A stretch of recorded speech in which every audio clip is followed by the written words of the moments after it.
What's going on, everybody? Welcome to Sector for Nerds, and welcome to Season 3 of Star Wars The Clone Wars Retro Discussions. I am very excited, you guys, to be tackling this season of Star Wars The Clone Wars. We got a lot of great episodes, a lot of fantastic arcs, but it all begins here today with Season 3, Episode 1, Clone Cadets. This episode was directed by Dave Filoni and written by Cameron Litvak. The cookie for this episode: brothers in arms are brothers for life. Before I turn it over to my intro guy, make sure you guys like this video and subscribe to the channel. So much amazing content is going up on my channel right now, you guys. I think by the time of this recording, we'll be reviewing The Acolyte, if I'm not mistaken. So there will be that to look forward to. We've also got our Thursday live streams where me and my brother will play video games. Plenty of content, you guys. Make sure you guys subscribe so you never miss it. While it may be a new season, the one thing that has remained the same is my intro guy continuing to be here for these intros. Gone are the days where I have to do these long, elaborate intros that I don't understand. So without any further ado, intro guy, do your job. Take it away. Clone troopers unite! As war rages across the galaxy, the Republic's clone army strives for victory against the evil forces of the Separatist. Bravery, valor, unity, the lifeblood of victory on the battlefield and in space. It all begins on the planet Camino, where Jedi General Shaak Ti oversees the training of clones with the help of contracted bounty hunters. Bred to be perfect soldiers, these cadets must first be subjected to intense physical and mental training before heading off to war. Thank you, intro guy. And as he so adequately pointed out in this intro, we're getting a lot of new things in this season that we haven't seen yet before in Star Wars The Clone Wars. The first of which is Camino, the homeworld of the clones. And it kind of felt like it was only a matter of time before we did something here. Whether it was going to be an attack on Camino, whether it was going to be us getting to see clones trained, something was, I felt, going to happen with it eventually. The story that we got, though, I didn't necessarily think we would get, but I also... the characters that were involved kind of left my mind for a little while since the last time we saw them was Season 1. But also, you guys, we are introduced to Jedi General Shaak Ti. I was beyond thrilled when Shaak Ti was going to be brought into the Clone Wars because I was such a huge fan of the micro series, you guys, and one of my favorite characters from that series was Shaak Ti. She played a very heavy presence, especially in Volume 2 of the micro series, where she and a couple of other Jedi have to protect the Chancellor from General Grievous during the Battle of Coruscant. For anybody that hasn't watched the micro series, highly recommend you do so. It's such a great show. You can find it on Disney+. This episode starts out with a training battle, and we just see a bunch of clones training, and it's like, okay, all right, let's see where we're going with this. You hear announcements over the loudspeaker, and this clone starts repeating them. And another clone yells, "We all heard the orders, Echo." And at 10 years old, or 11 years old, or however old I was at the time, I went, wait a minute, like, Echo from the Rookies episode, the one from the Rishi Moon? And so then I started asking myself even more questions like, wait a minute, the dude with the heavy repeating blaster, does that make him heavy? Because like as a child, I did remember this episode because I had seen, you guys, I would watch the Clone Wars episodes over and over and over again. You know what I'm saying? That was my childhood, man. So when I heard the name Echo, it immediately clicked with me. And then I started putting all these other pieces together. And then I hear another clone say, "It's Fives. My name is Fives." And so then I finally put it together like, oh, we're telling a prequel story of how this squad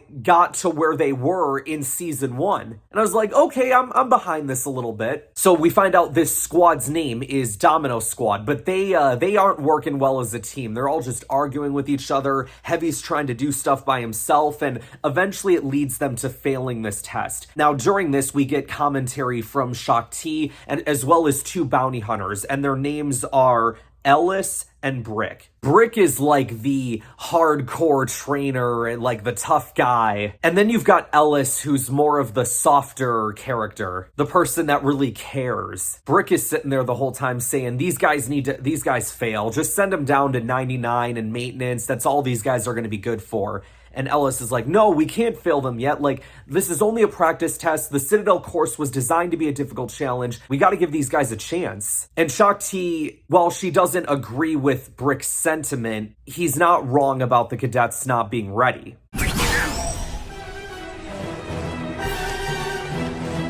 I surrender! I surrender! Need I say more? If these cadets can't get past their short-sighted selfishness, they will never come together. Unity wins war, gentlemen. We're introduced to 99, who is, I guess, like the cleaning manager. He's what they call a defective clone. He's not in battle-ready shape like the rest of them are. Heavy even makes fun of him at one point. You know, you shouldn't worry, because most clones pass. Yeah, but not all of us, right, Shorty? Come on, man. Echo and Heavy get into a little bit of a fist fight before Brick finally breaks it up and is like, if you two would spend more time focusing on fighting droids and you would fighting each other, then you might actually stand a chance out there. ARC troopers follow orders. Care to repeat that, Echo? Come on, get up, Heavy! Smack that night! Cut it out! If you two would focus on fighting droids as much as you do fighting each other, you might stand a chance out there. Sorry, Master Chief. Well, Master Chief. Maybe our problems come from our training. I'd rather be taught by a Jedi than some mercenary bounty hunter. Jedi don't have the time to train grunts like you. That's why they hired me. You could make the argument that maybe Brick does care, but he's trying to, like, give them the tough love that these guys need. It's like, hey, you guys need to freaking, get into shape out there, or you guys aren't gonna pass. But it also felt like the dude just really didn't care, because he's like, look, even 99 would be better suited for combat than you guys would be. You guys are all just a waste of my time. We get some ARC troopers in this episode as well, you guys, which is absolutely fantastic.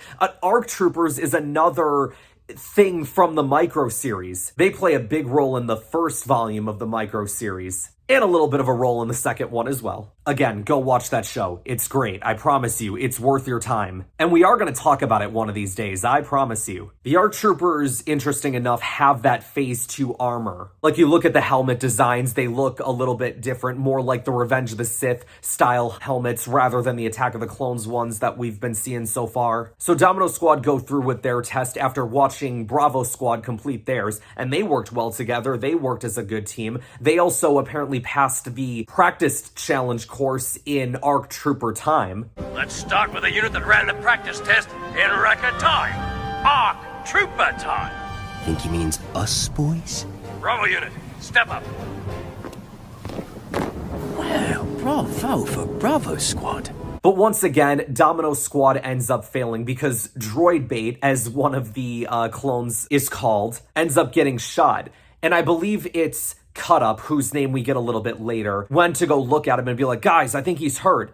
And then he ends up leaving him because Heavy's like, leave him, we need to push for the Citadel. And once Cut Up left him, the course just stops, the battle stops, and the ARC Trooper goes down there and he's like, all right, you guys broke formation and you left a man behind. You broke rule number 1, and that's that we fight together. So it leads to an automatic failure. Ellis and Brick kind of both apparently off-screen made their request to Shaak Ti. Ellis obviously saying that these guys should be allowed to repeat the final test tomorrow, whereas Brick was saying that these guys need to be moved down to 99 and maintenance. The scene where Brick gives Cut Up his nickname is funny because he's like, it's all a big joke to you, right? Like all those little nicknames you and your clones give each other, and then Cut Up just looks at him and goes, oh, I can think of one for you right now, sir.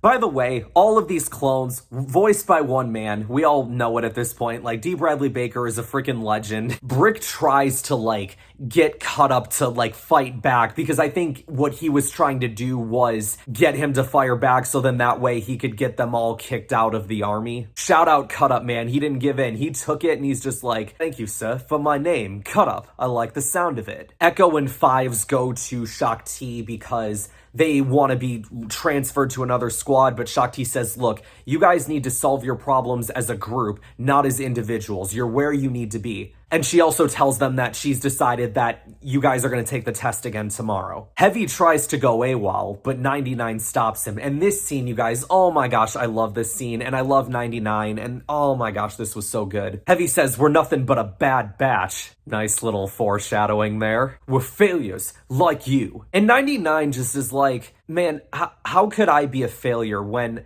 I never even had my chance? And 99, he goes through this whole thing like, you're trying to be the anchor, Heavy. And he keeps calling him Heavy. That's where he gets his name. He says, you keep trying to be the anchor, Heavy. You're always trying to do it on your own. But maybe you just have to embrace the fact that you have a team. You need them, and they need you. Don't carry such a heavy burden when you have your brothers at your side, Heavy. And Heavy looks at him and goes, stop calling me that. We're just numbers, 99. We're just numbers. And every time I watch this scene, I think back to that one episode in season 1 where Sinker or Boost says, we're just clones, sir. We're meant to be expendable. And Plo goes, not to me. Yes, you're damn right. We're just clones, sir.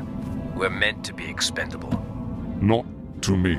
So the morning comes and the squad's getting ready to go, but Heavy's not there. So you start to think yourself, oh, wait a minute. Did Heavy actually leave? Nope, he's still there, but he's already in his gear. He's all ready to go. He's got his heavy repeating blaster and he goes, and one more thing, the name's Heavy. So now we've got all our nicknames for Domino Squad. We've got Heavy, Cut Up, Echo, Droid Bait, and Fives. And it's a real freaking shame that 3 of these 5 clones are already dead. Heavy sacrificed himself during the Rishi Moon battle. I believe that Cut Up was the clone that got eaten by the giant eel. I think I'm 95% certain on that.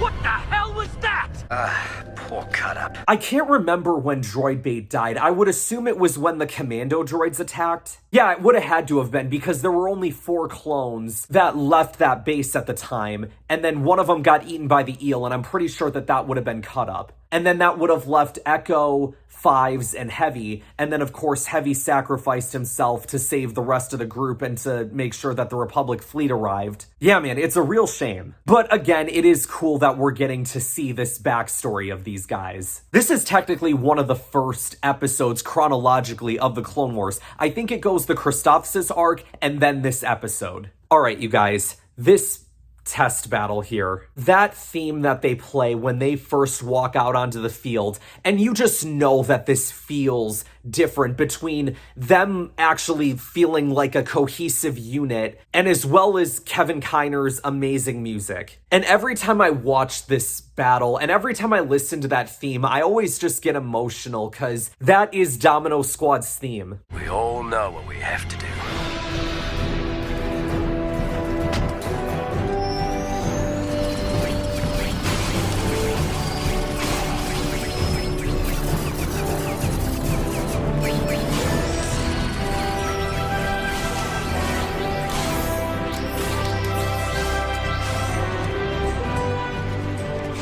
That's it, boys. Stay together. Pipes, on your left. Thanks, Cut Up. No problem, brother. Man, what if the final episode of The Bad Batch was them just going down in a blaze of glory and that's the theme that they're playing? Like that, oh my god, that would have hit so hard. Especially because Echo would have been a part of it and Echo is a member of Domino Squad and oh my gosh. That was how I always in my head booked the end of The Bad Batch if they were all gonna end up dying. Not that I thought they were all going to, but it was always kind of like a what if scenario, you know? So this course is going well, right? They're getting through it pretty good. Now it's time to scale the Citadel, but they have no ascension cables. Well, what happened to them? Where are the ascension cables? Oh, must have gotten lost. What did you do? I thought you had faith they'd be the best, right? Well, the best pass, no matter what. Ellis protests and says, General, you have to stop this. This is unfair to the cadets. And Shaak Ti has this line, and it's one of my favorites in the entire episode. Adversity at war is a constant. Because she's not wrong. When you're put on the battlefield, there's so much unknown that you're not going to be able to prepare for. You have to be able to adapt quickly. You have to be able to think on your feet. So they look like they're ready to give up our Domino Squad, but Heavy goes, no, let's use the guns to scale the base. So one of the clones ends up drawing fire. The rest of them take out the guns and they end up climbing the base and winning. And Shaak Ti just looks over at Brick and says, your actions have brought the best out of these cadets. These might be some of the finest soldiers I've ever seen. Brick, your actions have brought out the best in these cadets. Looks like they were well trained. Perhaps the finest soldiers I've ever seen. One thing about Shaak Ti, you guys, I feel like a lot of the time that we see her throughout the Clone Wars, in the animated series anyway, she's always on Kamino.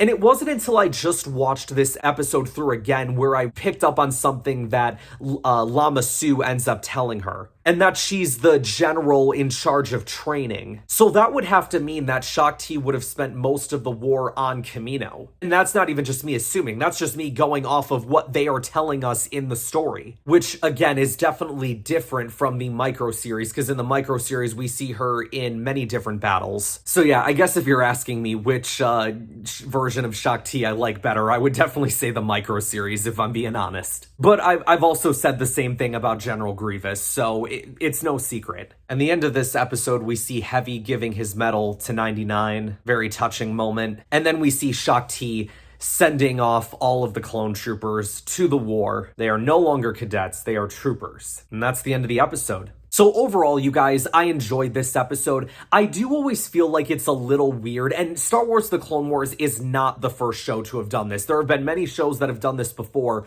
where you will be going like in a chronological order, and then all of a sudden you'll have this episode that takes place like earlier on in the timeline of events. And it's fine, but then there's just some moments where it's like, oh man, but it's like we were moving along this way, like I want to see what's moving forward, not what's behind us. But again, I did like this episode. And plus, there is a chronological order sheet to the Clone Wars. If you go on StarWars.com, you can find it there, I'm pretty sure. Once we get about halfway to season 3, that's when they start telling mostly everything in chronological order. Season 2 is told way out of order. I think we've talked about this before. But you guys, I think that is gonna wrap us up for today. Next week, we are gonna be talking about the episode titled ARC Troopers. And if all goes according to plan, my friend DJ is gonna be making a return to the channel to talk with me about that episode. I'm trying to get him more involved with doing these Clone Wars discussions because I love having him around when I do these videos. I enjoy being able to talk to him about these episodes, so hopefully y'all enjoy those as well. Thank you guys so much for watching. Be sure to like this video, subscribe to the channel, share this video with others to help support the channel, and I will see you guys next time. What are we gonna do? A separatist victory means death for all of us. The cadet is right. What are we gonna do? We fight. But our training's not finished. Look around. We're one and the same. Same heart, same blood. Your training is in your blood. And my blood's boiling for a fight. This is our home. This is our war.